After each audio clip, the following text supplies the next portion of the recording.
Welcome to month 6 of the Pāramitā challenge for February 2022. A brief programming note here. I received this challenge fairly late in February.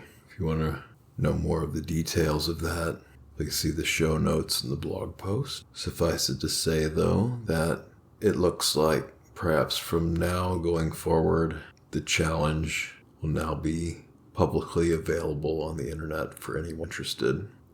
And as of this recording, the last time I checked, this month and the prior months, Pāramitā challenges are up on the internet at a site that's included in the show notes on the blog post. So with receiving this challenge late in the month, just going to do this all in one go for February. Starting off with number 6 of the 58 Bodhisattva Vows of the 10 major Bodhisattva precepts. This is, don't discuss the faults of the Sangha. This is a big one for me. There's commentary on the 6th precept that did shed a bunch of light on this, because taken at face value, the obvious things come up. Well, how is the Sangha then supposed to keep itself in check? Is it held accountable then to anything if faults can't be discussed whatsoever? How can there even be accountability or faults whatsoever if they can't be talked about? How would we even know they're faults if no kind of communication process can happen around? Obviously, like, there's the deputy sheriff of karma, right? That will eventually level the playing field on any faults without really anything needing to be done in one way.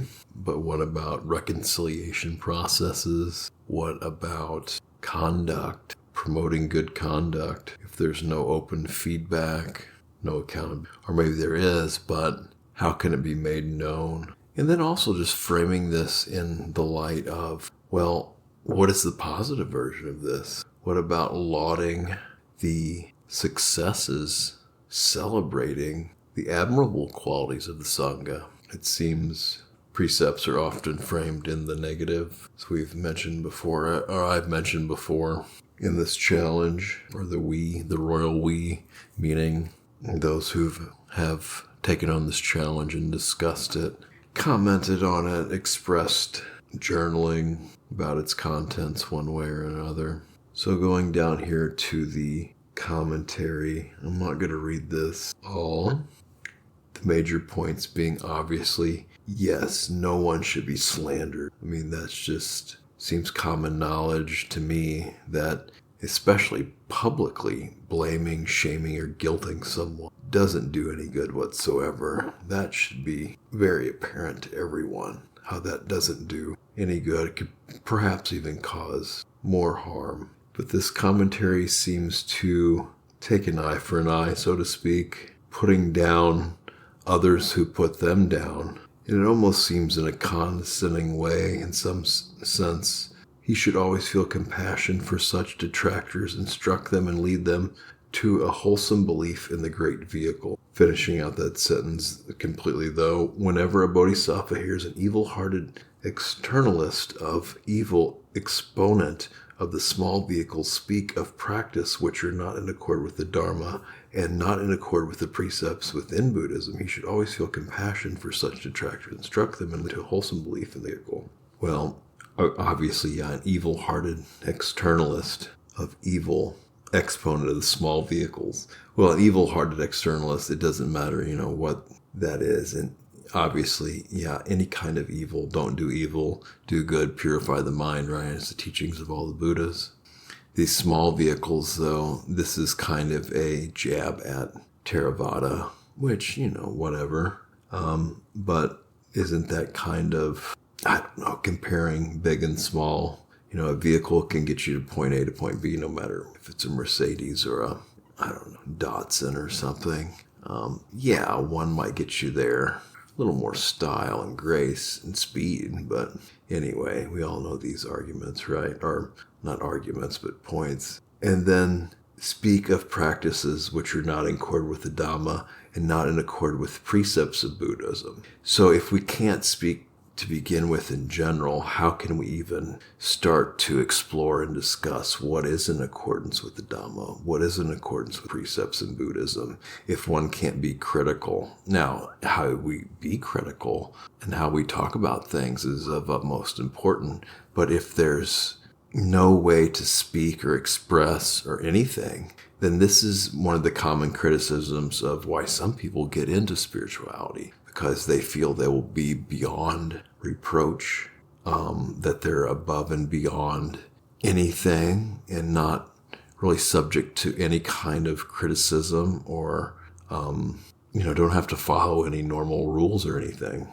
And then he should always feel compassion for such detractors. Framed in that way, that seems almost like pity more than compassion, and kind of in a condescending way. Then instruct them like they're a child that don't know what they're doing, and then lead them to a wholesome belief in the great vehicle.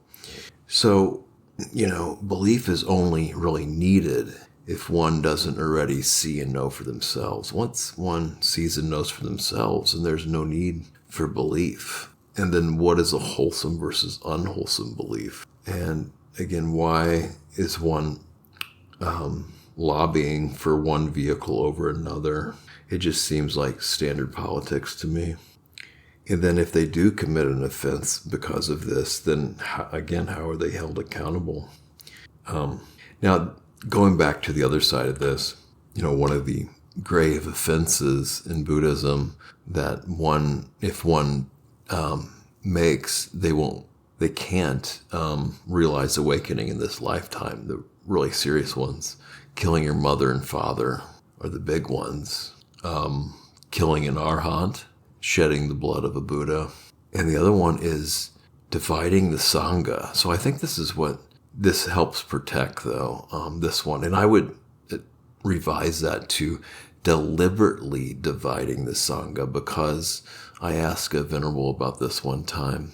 And yes, there has to be intent there. It can't be really accidental, just like any kind of karma made. Like if you step on an ant, but you don't even realize it's there, the intent to kill it isn't there. But if you see it, you go ahead knowingly and kill it anyway, well, then that's going to create karma. But this, I can see where this is to protect cohesion and harmony within Sangha. It's just, well, then how do we still protect cohesiveness, harmony of Sangha? Of course, Sangha meaning, in this case, group or followers of the Buddha, community practicing the Buddha Dharma. How are individual members in the Sangha as a whole held accountable to the precepts they say they're undertaking, and at the same time not cause schism and disharmony? Well, I think one of the obvious answers to this is self-responsibility. Taking oneself seriously enough to empower oneself with self-responsibility. If everyone is accountable for their own actions and openly invites criticism, constructive criticism, and helps encourage and empower and uplift each other instead of tearing each other down, gossiping and slandering, then there can be great benefit of that. Of course, given that one is emotionally and mentally, spiritually mature enough to handle truth from outside about one's conduct and speech. So how else can both lay and monastic Sangha members promote good conduct amongst each other and be a guiding light or example or role model for society at large, promoting concord, unity and harmony, uprightness, impeccable conduct, and at the same time not beating each other up too much or beating oneself up too much for falling short of set ideals and goals. Balance comes into play here. Maybe another way is to, now I don't know if this would be wise or not, it's just an idea. If there is an individual case of, or let's just say, a common pattern amongst multiple members of the Sangha, then could perhaps metaphor or story or no details in particular of what might have occurred be spoken of amongst the right audience at the right time to kind of allude at not necessarily the faults, but the correction that might be a suggestion to wiser, skillful, more wholesome action. Kind of a course-correcting suggestion or suggestions. It's very challenging the time we're in to be in community and live in community, even more so now with different lockdowns and more seclusions. However, this is an opportunity to perfect one's own individual practice. Okay, so now on to the 6th Pāramitā of wisdom, the 6 perfections and their subdivisions. This is number 6, wisdom, discernment, and then contained within the precepts of high wisdom. And the 3 subdivisions of this wisdom, discernment, high wisdom is discernment that has conventional truth as its object, discernment that has ultimate truth as its object, and discernment that has as its object the benefiting of sentient beings. So I think this first one is pretty straightforward, probably to anyone at any stage pretty much on their path here. Discernment that has conventional truth as its object. So most anybody that has gone to school or has any kind of education is familiar with truth, true and false, and of course this is of the conventional sense. So discerning what is true, what is not true. This is highly needed for wisdom. It's a ground to pretty much know anything else about anything at all. If one's following a thread or basis that is not true, it's a waste of time because it's just a phantom illusion, or at best a veil, perhaps, that's obscuring truth, and so things can't be seen clearly, known well. And then this is part of the 2 truths. One of them is conventional truth. The second one is ultimate truth. Now this is where it gets tricky because as far as I know, well actually I don't, because I haven't obtained or realized ultimate truth, I wouldn't say yet. Or even those that just have glimpses of it, right, and that aren't living in that. As far as what I've heard and understand as of now, obviously could be wrong, is that ultimate truth really can't be explained by mere logic, reasoning, rhetoric. It has to be seen, realized, and known for oneself, and it's fairly ineffable from what I gather. You just can't, write it down and then just hand it to somebody and, oh, they've got the ultimate truth now, right? It doesn't seem to work like that. If it did, it seems like there'd be a lot more people realizing ultimate truth right now. So, yes, obviously we want to be able to discern what ultimate truth is, but it's almost like is it a realization? And once that's realized, how much does discernment play into it at that point? I mean, if someone's gone that far into realizing ultimate truth, is discernment really going to be an issue with it anymore? I mean, can one be deceived into ultimate truth or away from ultimate truth from not knowing the difference of ultimate truth? Once it's realized, of course. Now, up till then, yes, there'll probably be lots of need for discernment to get there, but it seems like that would deal more with layers of conventional truth. But maybe I'm being too nitpicky here. And is ultimate truth really an object? If it was an object in more of the traditional sense or meditative sense, it seems like it could be, captured, taken hold of, transferred, broken, lost, anything that it pertains to objects. But I'm guessing here this is just a turn of phrase, a way to language something that really can't be languaged. And then the third part of this, discernment that has as its object the benefiting of sentient beings. Now, I feel this is important in the fact that people could probably get on their high horse here without much wisdom or discernment and just immediately claim that, they're benefiting sentient beings, We've seen this in other more violent religions where, just in the name of some being, they're going to kill other beings, and that's going to benefit, better beings and whatnot.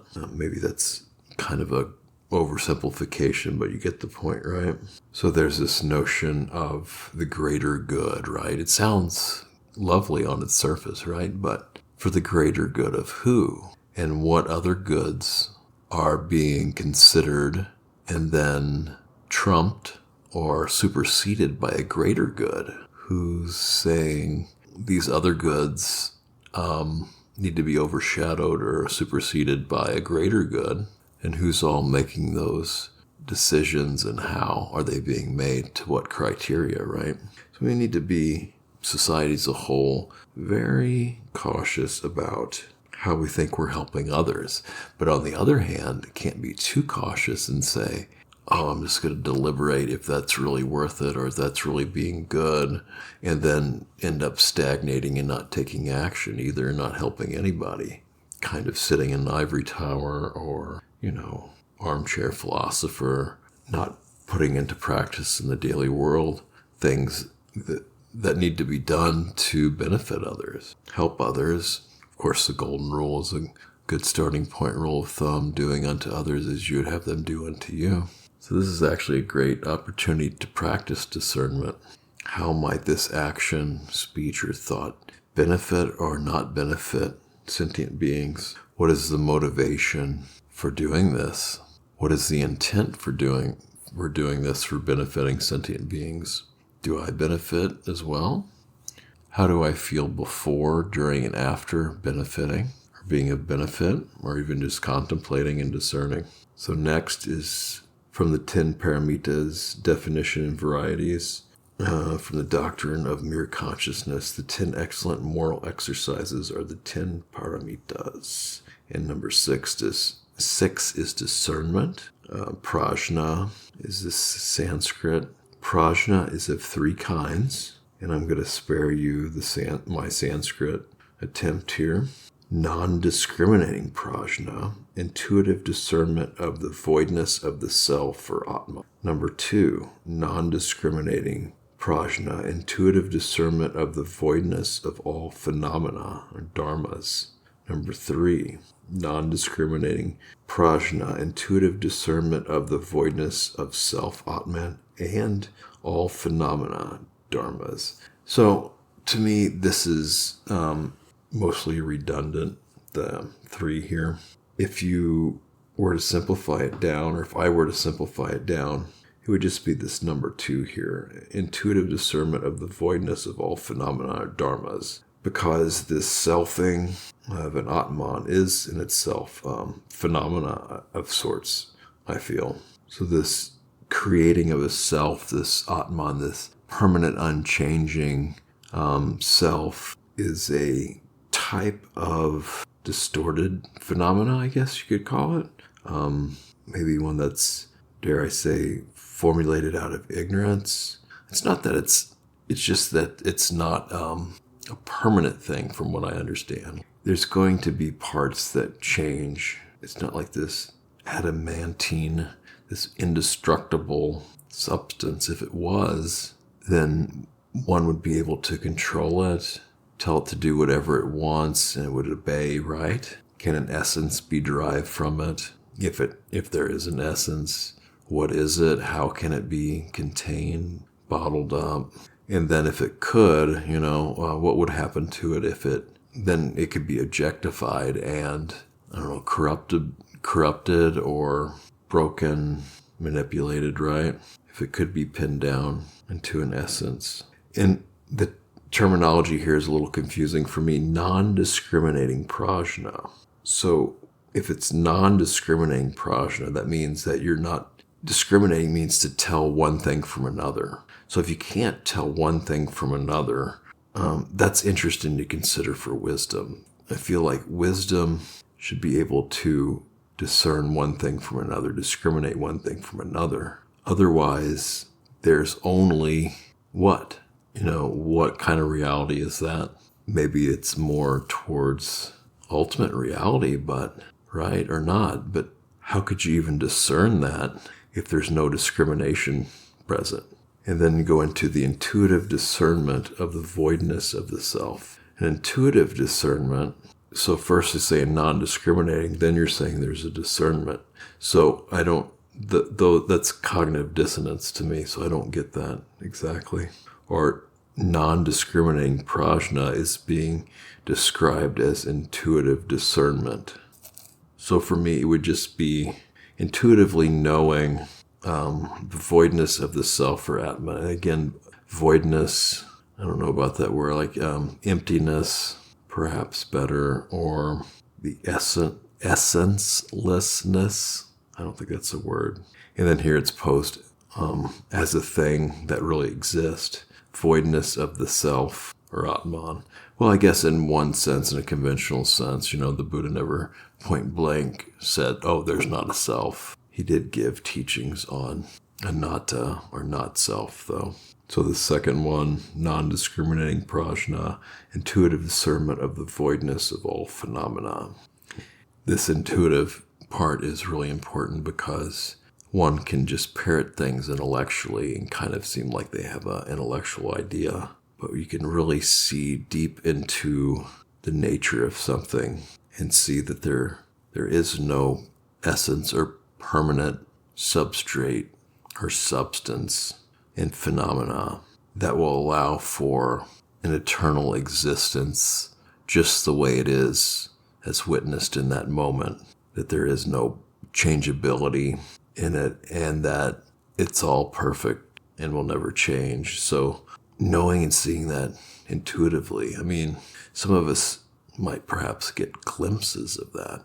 I might say that you can see through that, but then how much of that is really lived from moment by moment, dwelling and abiding in such an awareness that informs thought, word, and action?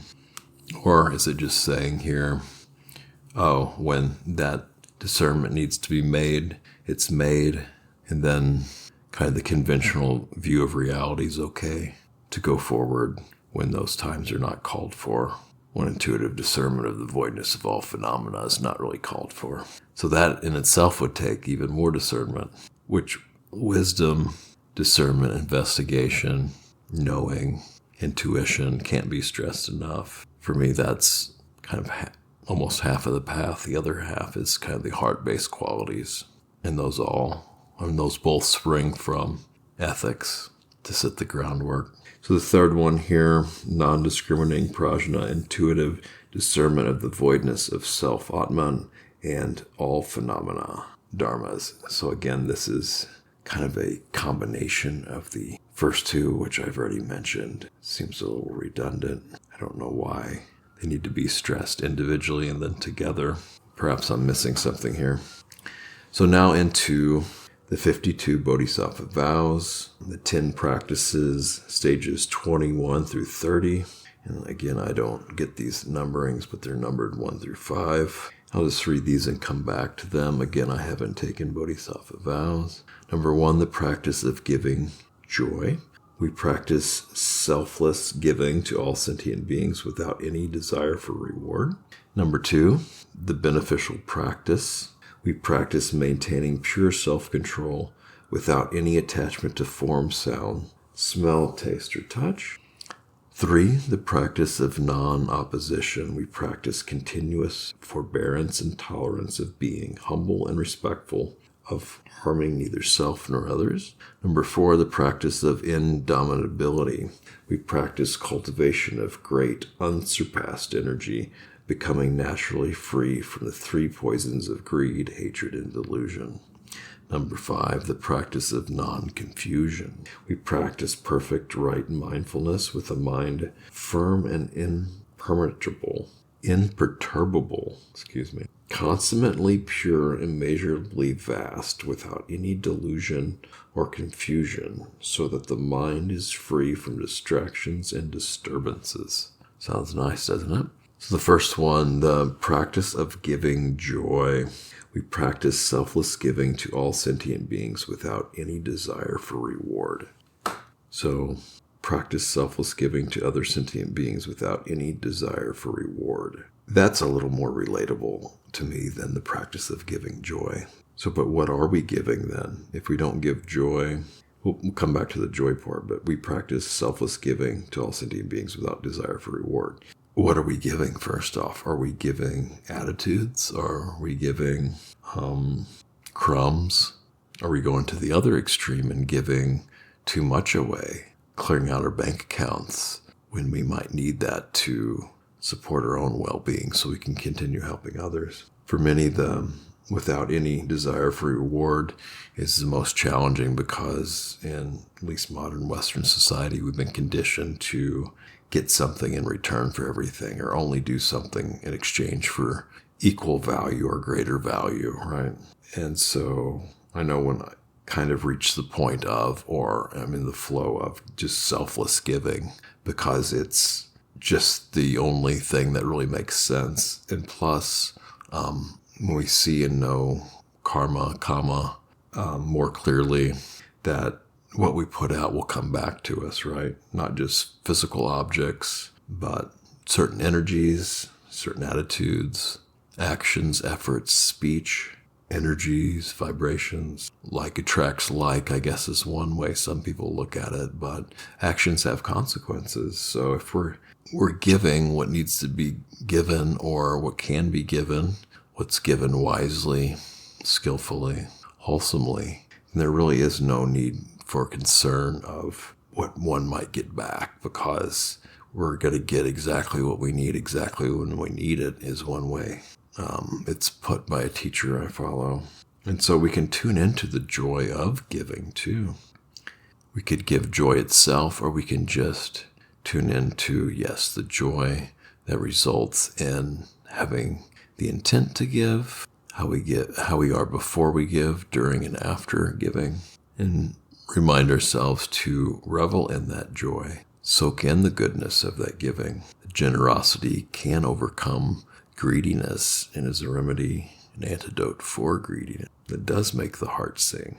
So giving joy itself, to me, it would be holding that deliberate intent, bringing forth the quality of joy that would like to be given, and then expressing and intently wishing to pass that on to someone else, and then checking the feedback of how that's being done, how it's being received or not received, how it's being welcomed and communicated and reciprocated. And then is it being continued, increased, and a desire to not stop? This is mudita, rejoicing, altruistic or vicarious joy, one of the Brahma Viharas. So number 2, the beneficial practice. It seems like something's missing there, but we practice maintaining pure self-control without any attachment to form, sound, smell, taste, or touch. This can be a challenging one for me. The sense spheres, the resultant phenomenon, consciousness of these, as a helicopter now flies over my place. So it is. I mean, which of these do we get triggered out by more? In general, form, sound, smell, taste, touch. Very low-flying helicopter. Yes, and for me, it would be certain unpleasant sounds, ones that are possibly perceived as non-beneficial, perhaps even harmful on certain subtler layers. So how much is there emotional charge around these? Emotional charge around form, sound, smell, taste, or touch, either positive or negative. And then how can pure self-control be put into play here? I don't know what unpure self-control would be. I don't know, maybe that's something like putting someone in restraints or bondage or slavery, self-imposed or something, I'm not sure. And then, of course, attachment or clinging to any of these forms, sound, smell, taste, or touch. Clinging, as we know, attachment is rarely a recipe for any kind of happiness or benefit, right? I'm not talking about the attachment, healthy attachment in psychology. I'm talking about in the Buddhist sense here. So how do we cultivate and then maintain self-control, and then couple it with non-attachment to sense objects, sense consciousness? Well, the starting point for that is investigation. Investigate the senses, the sense spheres, sense objects, sense consciousness. Find out how one attaches to these things, where there's emotional charge, where there's not. What is the relationship to all this one's having with this? What techniques and perceptions and responses seem to help with this, and what of those don't? When it comes to maintaining or prolonging this, what helps with that, what doesn't? Of course, mindfulness. You can never have enough mindfulness and awareness to even know all this. What about being resolute and ardent in the intent, persistence, desire, and discernment surrounding maintaining pure self-control without attachment to sense objects? Just a few ideas there. Number 3, the practice of non-opposition. We practice continuous forbearance and tolerance of being humble and respectful, of harming neither self nor others. Yes, and how much, and to what degree, and in what ways do we do this that don't lead to being an emotional doormat, to be taken advantage of by others, to be walked on, to develop inferior egos, to not act on harm that's being committed right in front of our eyes, when something can easily be said or done to prevent it, to speak up, to take action, to form certain views, course correct things. So that's the other side of this that's not really addressed here. Just kind of go along and tolerate and forbearance. Yeah, these are very helpful when there's nothing that can be done to change, or when someone's kind of constantly micromanaging, neurotically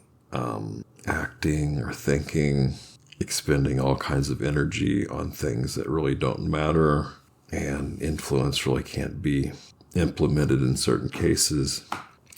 Then with discernment, one can know that and better spend their time and energy on other things, including developing forbearance, tolerance, of course, being humble and respectful, very important things. Respect can't be stressed enough. This is a challenge for me, especially the masculine too, respecting others, respecting oneself, especially honor as well. The humility thing is very important for those with a superior ego. I took on a humility practice.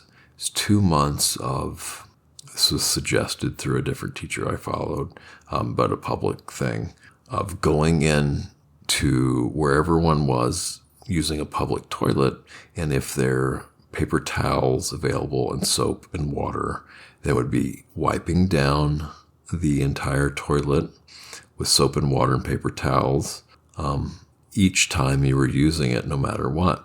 So there's a few exceptions where there was no paper towels and soap, but for the most part there was, and I did this.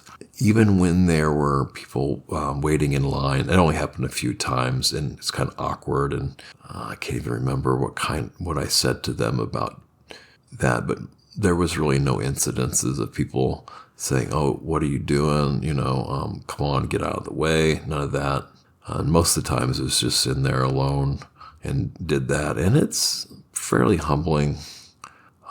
Grateful that there was no huge incidences, but to put your hand very intimately and in places where people usually neglect, or at the very best, kind of track down an employee to gripe at them for that, or just have bad thoughts, projections, and yeah. So we all know how that goes. It was a very humbling experience. And then, of course, this commitment to non-harming self or others.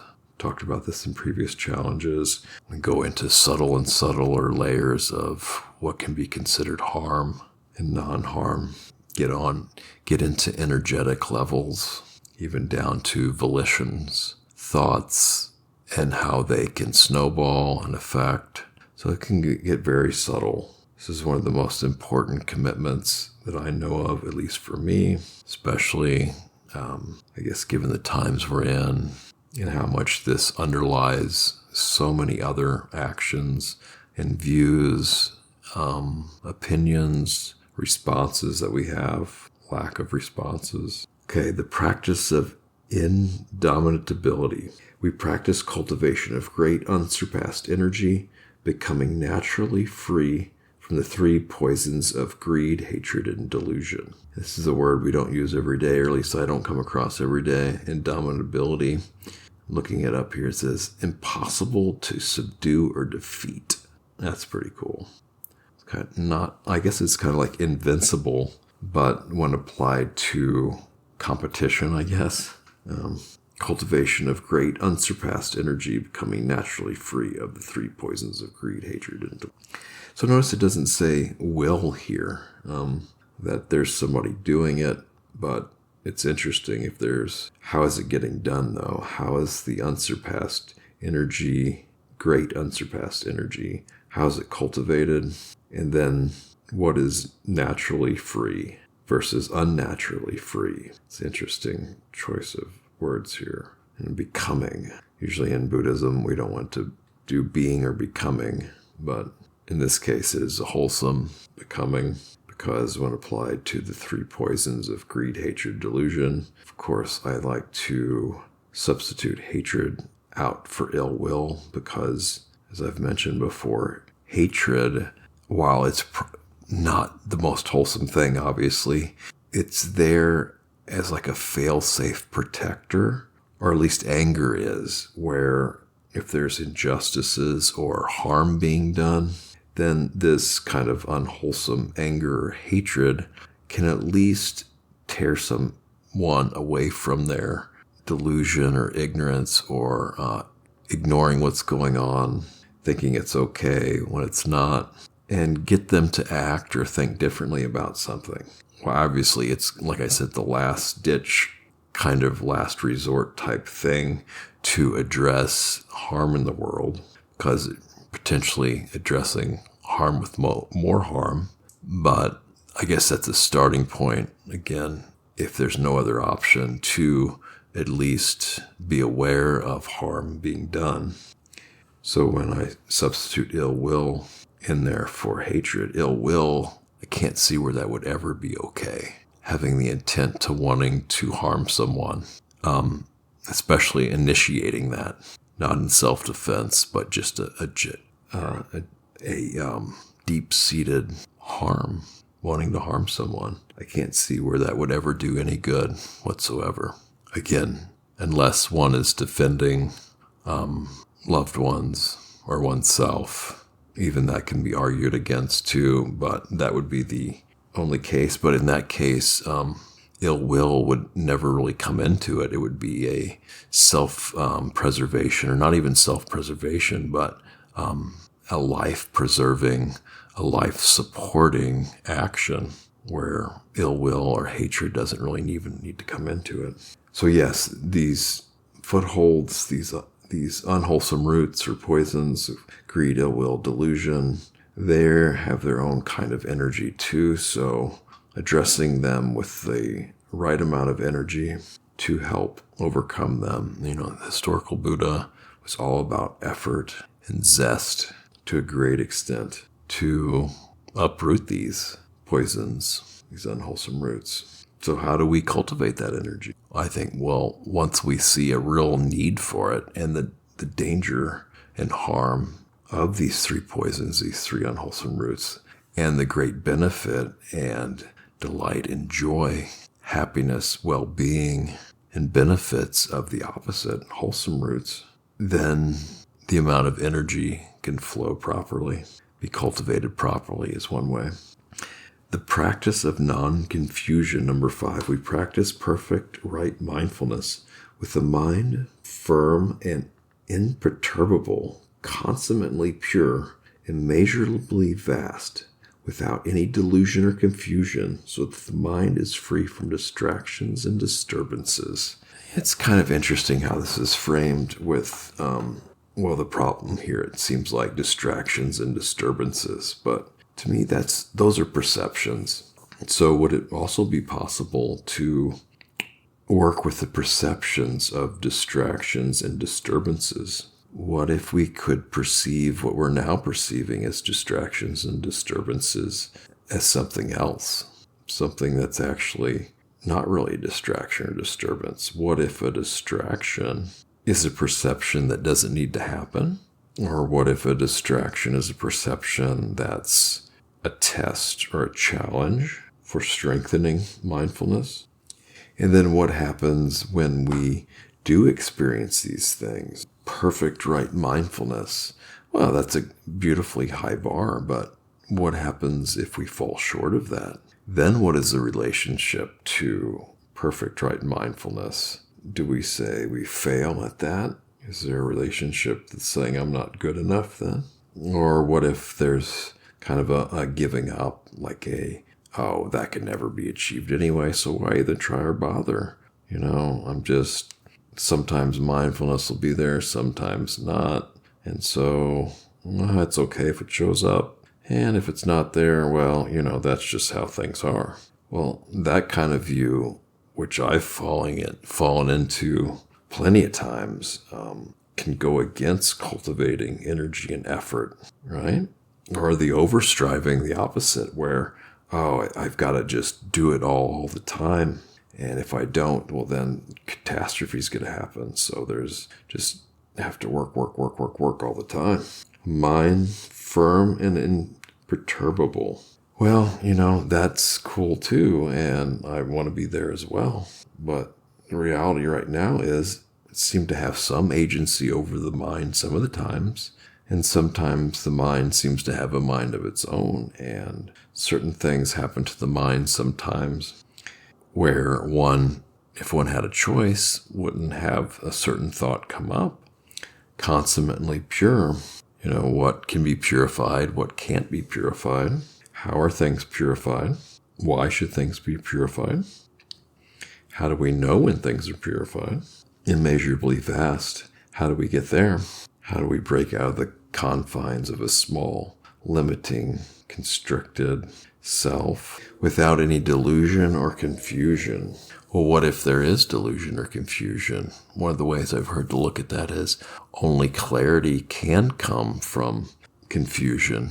It's like a crucible for clarity, confusion is. So these are all great, beautiful qualities that we can obviously intend and practice towards and be open to wisdom about how to cultivate and realize these facets of mindfulness in the mind in general, imperturbability, pureness, vastness, clarity, and hindrance-free. And with that, wrapping up the Pāramitā Challenge, the 6th month of it in February 2022.